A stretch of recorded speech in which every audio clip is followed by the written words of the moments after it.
Okay. So, it has been it has been a uh, our stand kasi this topic hindi naman na to bago sa atin. Mm. Paulit-ulit na nating binibigyang paalala yung ating mga kabataan and at the same time yung ating mga estudyante and even their parents that when you talk about physical abuse, although in the past we used to teach children na meron silang protection under our child protection law, and of course meron tayong anti-violence against women and the children's act. So, and of course meron din tayong anti-bullying. So ito yung mga batas na nagpoprotekta sa mga karapatan sa mga bata, okay, tungkol sa kanilang mga karapatan. But then again, we always keep on reminding that despite the fact, ikaw ay proprotektahan lang ng batas kung ikaw ay inabuso ng kapwa mo bata or yung mga matatanda. So kung meron silang ginawang pang-aabuso sa'yo, could that be sexual, physical, or mental abuse, okay, or whatever form of abuse, that would constitute a violation of your rights under our anti-VAUSI, yung ating child protection law. But then again, in this case, yung dito na papasok kasi akala ng mga kabataan, Mhm. because of these rights, meron na rin silang karapatan na manakit sa kanilang kapwa-bata. So, we have to make it clear na etong sinasabi sa batas na protection, it is only for those who are victims. Okay? Biktima lang yung pinoprotektahan ng batas ng mga kabataan. And of course, kung ikaw ay kabataan na nanakit sa kapwa mo, meron kang pananagutan sa ating batas. Mhm. So you are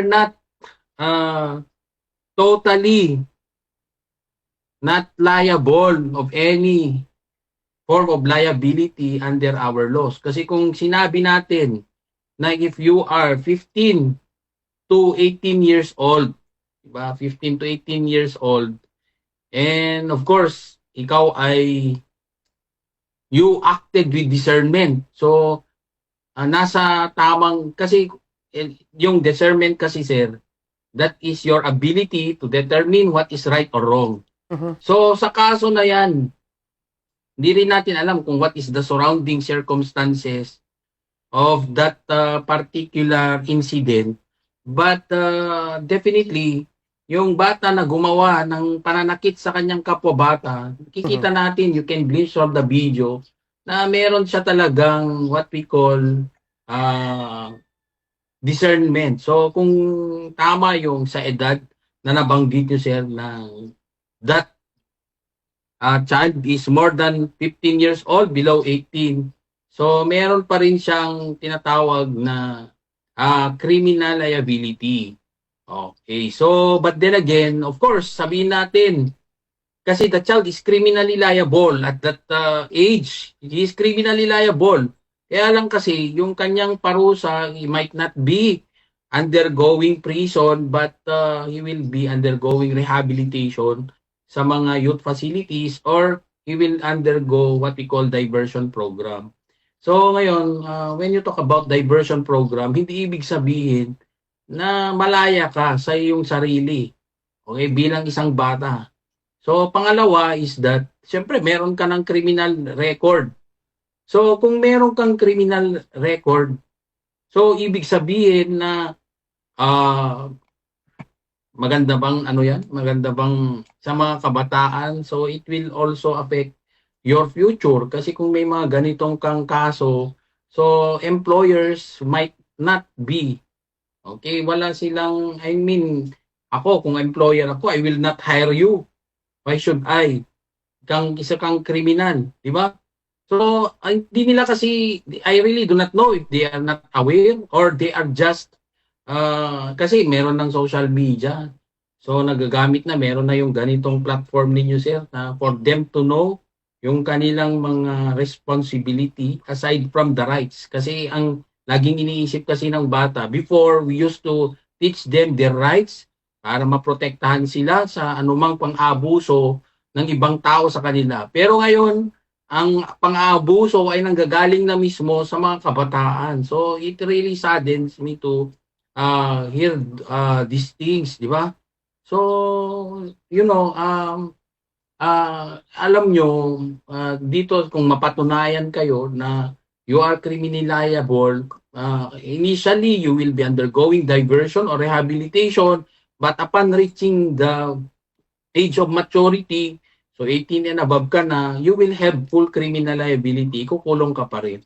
So, kayong mga kabataan, yun nga, laging pinapaalala, paulit-ulit, na do not sana naman at this point dito magiging may pangil ang batas para ipakita, magbigay sana ng tawag nito ng progress or development with this incident, na it will not end up only from simple tawag dito yung settlement, pinag-usapan dahil bata and so on. Kasi nakikita mo naman, you can glimpse from the incident that there is actually what we call intent, di ba, to harm that other child.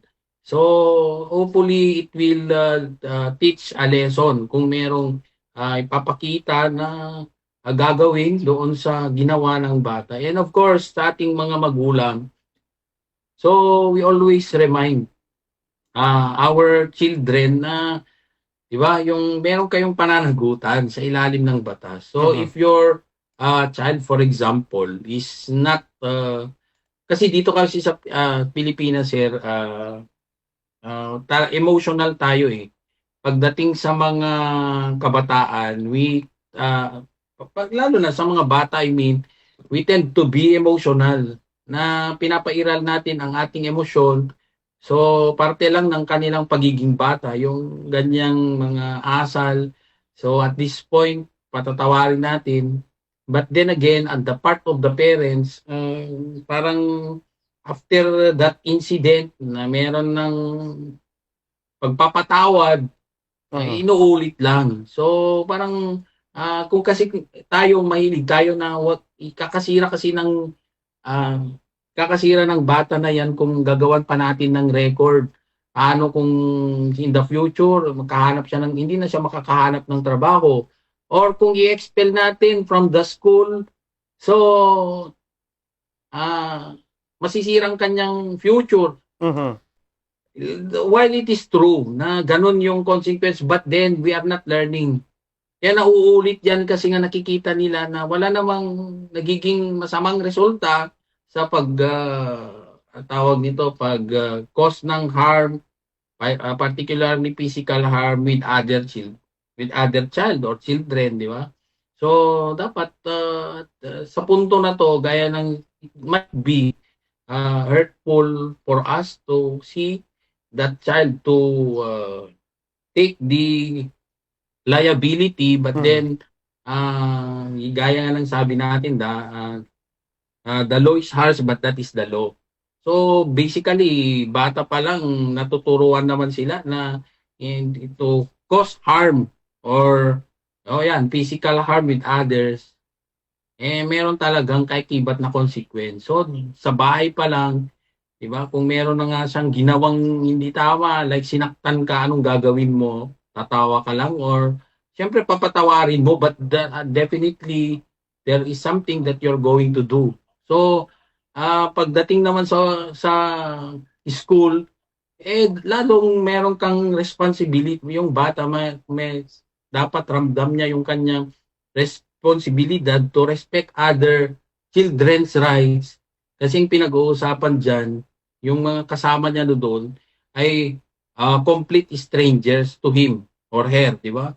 So, although yun nga yung sabi ko, nasanay kasi sa Pilipinas na pag merong mga ganitong kaso ng pang-abuso, we always settle it in a way na as if there is no incident that happened. Kasi doon pa lang sa school, wag na nating palakihin. Di ba? Hindi pwedeng ganun. Wag na nating palakihin ang issue na to. Dapat we settle it among us kasi masisira yung paaralan, masisira yung ano. So, hindi naman sana ganun yung the way we tackle this issue kasi nagiging repetitive siya. Paulit-ulit lang. So, yun lang naman yung gusto nating iparating ngayon na una, yung mga kabataan, lalo na pag 15 to 18 years old, you can be made criminally liable. Initially, mag-undergo ka ng diversion or rehabilitation, but upon reaching the age of maturity, you will still suffer the consequence of imprisonment for the crime that you have committed. Ngayon, yung mga 15 years old below, you are not criminally liable kasi because of age. Diba? Yung ating exemption, okay, from criminal liability. Kasi, but then again, you have to remember that every person criminally liable is civilly liable. So, gaya ng nangyari sa may part ng Banggi or Burgos, if I remember it right, na yung mga kabataan na 15 years old below, nanira ng mga gamit ng munisipyo. So, pag mga ganyang mga bagay na naninira, di ba?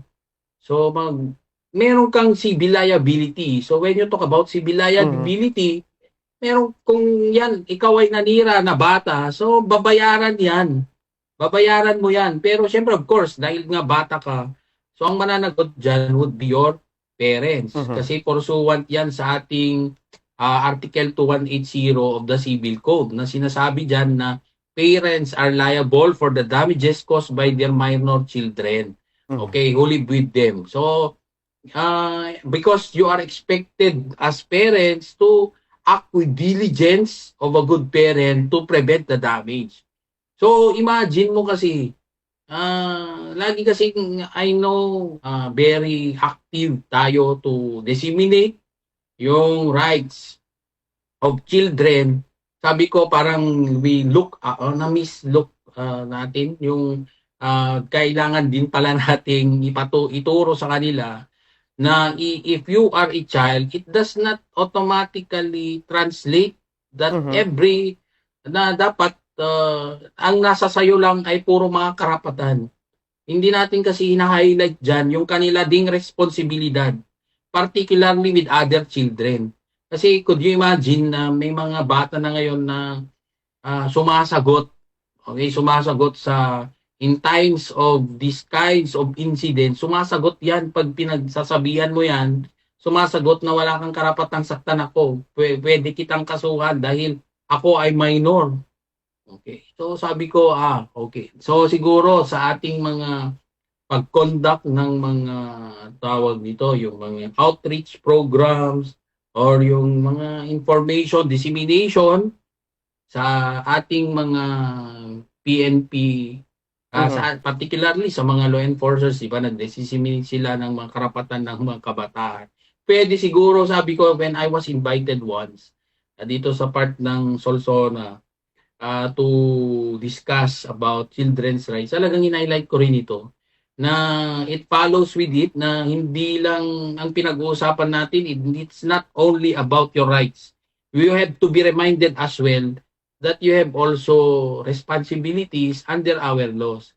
So, kung kayo ay gumawa ng krimen, so parang nabigla yung mga kabataan kasi ang ina-expect nila coming from me is to give them, to highlight, of course, I will give them lecture on their rights, but then again, I have to highlight because of my past observations, in my past interviews with you, sir, and other mga natin, sa mga other radio programs. So pag in-interview tayo, napapansin ko na yun nga yung, and even sa actual experience, napapansin mo talaga na yung mga kabataan talagang laging nasa isip nila, it's more of their rights. So, sabi ko, hindi naman siguro parang sa incidents na maraming nangyayaring ganito na kapwa bata na ang kanilang sinasaktan. Okay, we have to remind them as well that they have this obligation under, or they have also a responsibility, okay, under our laws, na hindi naman lang puro karapatan lang nila yung kailangan nating i-observe. Pati rin sila ay kailangang matuto na mag-observe ng karapatan ng iba, lalo na sa kanilang mga kapwa-bata. Kaya yan tumitigas ang kanilang ulo dahil nga hindi nila, I really do not know if they really do not know the law, or they are just deaf, or yung parang bingi lang sila na nagbibingihan na hindi nila alam yung batas, or talagang kulang talaga sa education, sa dissemination, information dissemination, that they are not liable under our laws. And looking back, kasi I myself, yung aking pamangkin din, na-experience niya rin ito na he was bullied in school. Ako talaga, I really acted and I really prepared a letter to that school para, di ba, yun nga, yun pinag-usapan. And good thing the school also acted with talagang immediately. So, gumawa siya ng action. So, hopefully, lalo na sa natin, lalo na sa ating mga implementing agencies like SWD, nandyan yung ating PNP, and also with DepEd, dapat you have to implement the law. Hindi yung lagi nating iniisip na magkaka-record yung eskwelahan. Yan yung mga kinakatakot kasi it will affect our promotion. Hindi sana dapat ganon. And of course, hindi naman sanang gawin din, hindi dapat gawin din na parang bawas sa ating performance, yung ating pag-comply sa ating mga batas. It's not because that you have reported a lot of incidents of violence in the school, bawas na sa performance. Kaya siguro yung iba, they'd rather end up settling the issue na hindi na napaparating sa mga kinauukulan. So, yun ang nakakalungkot dyan. And of course, meron ding procedure din kasi dyan na when it comes to handling children at risk and in conflict with law, nasa PNP manual din nila na kailangan talaga ng supervision with the child. Kasi ang minsan kasi dyan, sir, yung incident nangyari na ngayon, bukas pag-uusapan, and they'll just settle and nothing, as if there's nothing happened. Wala nang follow-up doon sa bata. Kung baka naman tinuloy-tuloy niya kasi nga mukhang wala namang mabigat na consequence. Lalo na kung sasabihin pa na wag niyo sabihin ng bata sa iyo na wag niyo pong sabihin sa mga magulang ko kasi bubugbugin ako. So you listen to that child na wag mo na ring ituloy kasi baka nga talagang bubugbugin ng magulang. So, dapat may papaalam pa rin kasi he should face the consequence of his actions. Hindi yung pati rin tayo, napapadala tayo doon sa nire-request ng bata na baka papatayin ako ng magulang. So hindi naman siguro dadating sa punto na yon na papatayin ng mga magulang ang kanilang anak sa kanyang pagkakamali. So hindi ko naman nakikita yon. But then again, we have to be strict in our implementation para yung mga kabataan natin needs matuto silang maging abiding citizen pagdating sa ating mga batas. Okay. So kaya nasa in short, attorney, deti pag ang panagawat ko, deti nagbaling nga rakurak mo. Kumbaga, deti lintag nga panang disiplina gito bing, especially ti pagadalan, arig na mabaybayan dito yung kapotete ko namon nga agka-record tobing, isuntuman nga probleman, ngumato dito mapan-division office, baka ma-spell dito, ma-kick out, iti pagadalan, dito ubing, nuwans nga ag-complain kayo. Then natunungan, ma-settle manan. At kasi han nga linga dito talaga nga mapaspasamak dito duty probinsya ta Ilocos Norte. Mapaspasamak di kasta nga agbaling advice. Pero de los Beos kadigitay manging sursuro nga dati kasto nga insidente attorney. So para ka pas may getang may patungpal matusto no nadigiti paalagaden tapno ti kasta get na may kantilason ken pagadalan iti do mga estudyante kastameten tiya naganak. Ngamti ko nadano ko attorney kat no ana ti behavior ti sa estudyante kasla arig na kasla behavior ti pagtenghan. Attorney, mamati kay attorney. Yes, we really agree with that, sir. Kaya lang, malaki rin ang role ng school, lalo na sa mga usapin ng batas. Mhm. Kasi nga, we are there to educate. And, of course, yan ang na-miss out natin. Pagdating sa bullying, ano yan eh, responsibilidad din ng paaralan yan na to come up with the anti-bullying policy na part dapat yan ng kanilang school manual. So, eto observation ko lang, personal na observation ko. Sa eskwelahan, nagagawa natin ng napakagandang programa. Yung mga pag-award-award ng kung sino-sinong na-promote, kung sinong may birthday, we give time, okay, for these occasions. But to conduct, okay, yung ating tinatawag na, di ba, meron tayong orientation program, the beginning of the school, dapat may orientation program. We have to walk through with our students and even parents and teachers as well na kung ano yung school manual, ano ba dapat yung mga policies of the school that these children should strictly observe. And that manual should also include anti-bullying policy. Mhm. So ang nangyayari kasi, yan, ang tanong ko, di ba compliance natin yan sa batas? So nagagawa natin, mag-TikTok yung mga teachers, sayaw ng sayaw. So hindi naman tayo galit doon if we do it outside of our work. Pero yun nga, na-share natin yung mga gawain na hindi naman related to schools, na-share natin sa Facebook, but then we cannot even share. Di ba? Sabi ko nga, I even advise na kung pwede nga lang yung ating school manual, baka pwede ninyong i-publish din sa school Facebook, official Facebook page. Pwede kasi nga obligation natin na magkaroon ng anti-bullying policy na nakapaloob sa ating school manual. And that should be disseminated by the school upon entry of these children to school. Di ba, mag-orientation yan. So, you have to give time to also discuss. Kung siguro alam nila yung policy na yan na you can be expelled from the school, you can be criminally liable, even lalo na kung yung age mo, 15 to 18, criminally liable ka dyan.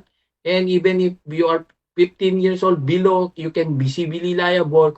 Kung alam ng mga kabataan yan, maybe they might be okay, hindi naman yung matatakot, pero they might as well think na it is their obligation as well, even they are children, na kailangan nilang obserbahan din yung karapatan ng kapwa nila bata. Kasi nga hindi yan na-discuss sa kanilang school manual, wala sila sa handbook, diba? Na dapat merong kopya yung mga bata and at the same time yung mga magulang. Okay, kaya wala namang dinidiscuss na ng magulang sa bata, basta pinapasok na lang sa eskwelahan dahil nga wala namang kasing parang walang effort just to inform the students of the school policies, including anti-bullying policy, na sana nakapaloob sa student or employee handbook na dapat lahat ng mga stakeholders ng eskwelahan ay merong kopya. Okay, so yun naman obligasyon yan, nandyan yan sa Anti-Bullying Act na obligasyon nila yon. So anyway, imagine mo yung nakita ko, binidyohan pa ng mga kabataan yung ginawa nilang pang-abuso sa kapwa nila bata. Okay, provided. Kasi may nakita ako na nag-comment na kasalanan din ng bata na yan. Siguro do not presume. Do not presume na gano'n na.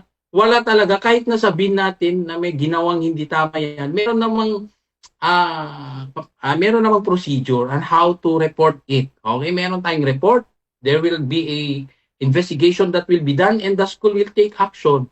So yun yung steps dyan on how to address yung ginawang hindi tama ng kapwa-bata. Hindi yung ikaw din ay gagawa na ng automatic na action kung taramot din, padam nga ubingan taday naramid na, or siguro accidentally nasaktan ka niya, pero yun nga kung 'di ba, kung accidentally na nasaktan ka niya, ganun ba yung procedure kung tarang mo niya bam tiyanan dahil si video yo pa. Okay, so hindi naman tama yun. And of course, we cannot blame these children na nagagawa nila yan kasi nga yun nga wala naman kasi silang orientation. Karante baga, okay, you always tell na it is the fault of that parents. Kasi obligasyon yan, nag-start from home. Yes, that is true. But then again, our school is their second home. And they spend most of their time in the school rather than at home. So dapat, very basic naman na you have to conduct what we call orientation program at the start of the school. And every parents or every stakeholder of the school should receive a student handbook or school manual na included doon ang anti-bullying policy. So, yun siguro ang nakaligtan dyan. So, hindi sila oriented, di nila alam. Kaya ginagawa yan paulit-ulit. And even the school do not even know how to address these incidents kasi nga, pati rin siguro sila, hindi rin nila binabasa at some point. So, this create awareness. Hindi ko sinasabi, hindi ko naman generalize. Kaya lang kasi nakakalungkot isipin na nagiging nagiging common na lang na nangyayari and walang nakikita kasi na action that is being done, wala namang napaparusahan kaya nauulit siya. And hindi ito maganda kasi we are raising children na hindi law-abiding citizens. So, ito na yung makikita natin na future ng mga kabataan na pag that is being tolerated, they might as well grow as diba yung mga pasaway na mga citizens in the future. Okay, attorney, but some teachers kay kunada nga kasanuming disiplina ni gito bingket once lang lapigosom lang kuno anyaman lang ket ireklamo da kami wat nga teachersan. Titi child protection policy. Attorney, so anat makuna yung kadagito nga ba kasi anang amin tirbay nga dapat nga ramidan ni teacher staff na sakit madisiplinahan. Although, aware na kaditi ko naman attorney nga arig na saan nga kurang ti pa naka-disseminate iti bullying policy.